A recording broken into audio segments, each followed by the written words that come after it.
like your left hand to flow up and down as easily as your right hand, let's put together a progression to play around with some arpeggios while we get that left hand moving also.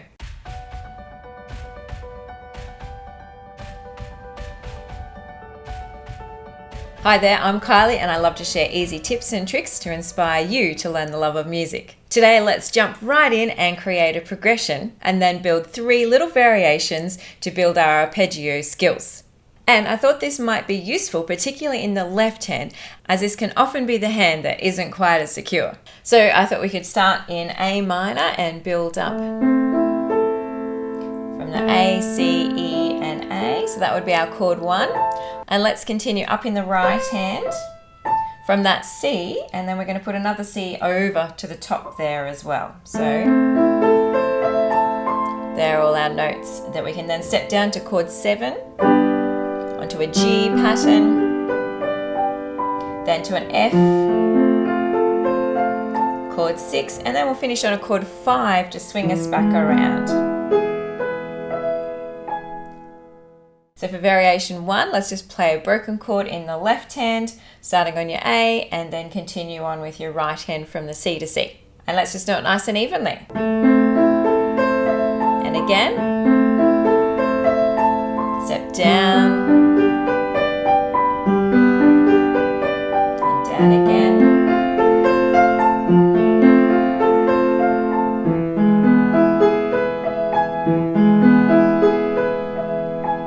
And whether using your 3rd or your 4th finger in the left hand, the way to check that is if we block a chord together, then we can see which finger is over that note and sits more easily to play that chord.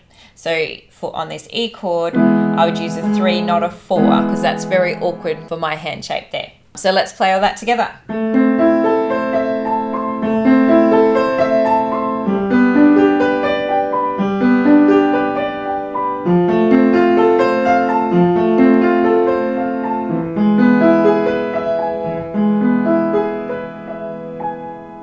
On to variation number 2. Let's now play both hands together at the same time, starting at the bottom of our chord to the top of our chords. Here we go.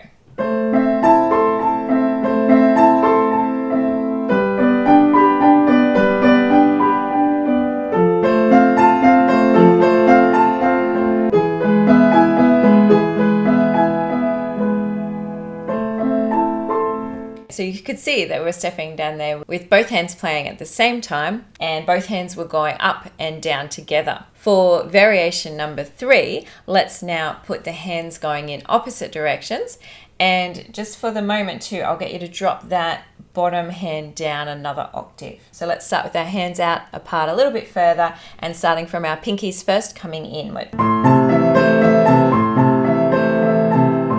So once you've done that a few times, just to get comfortable on your A position or chord 1, let's then swing that left hand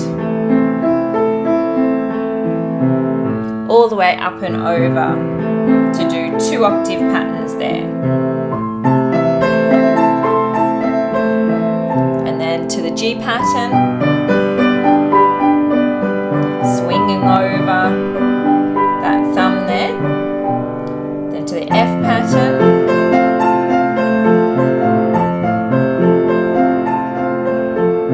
And to your E as well. So same notes again, but swinging over that left hand. So if your left hand is bumping at all there, if it's sounding uneven or if your elbow's sticking out as you go,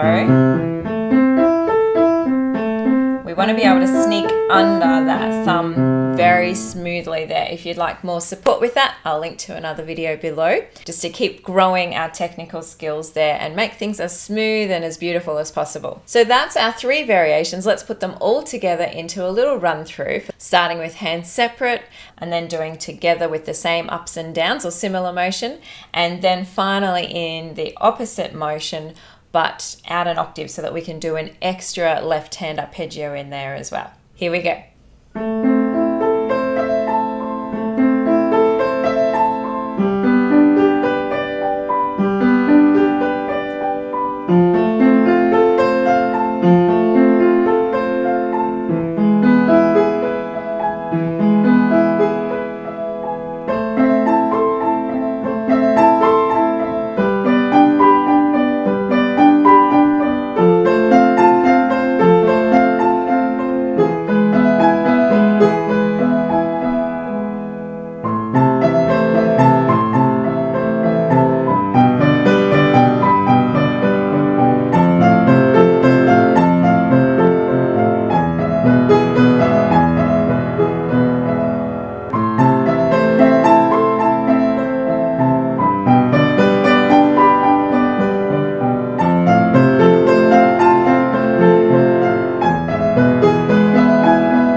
Well, thanks so much for joining me today. Each Thursday I share new videos. Feel free to share this link on with others that you know who may also be interested in these minor arpeggios. Happy music making. Ta-da!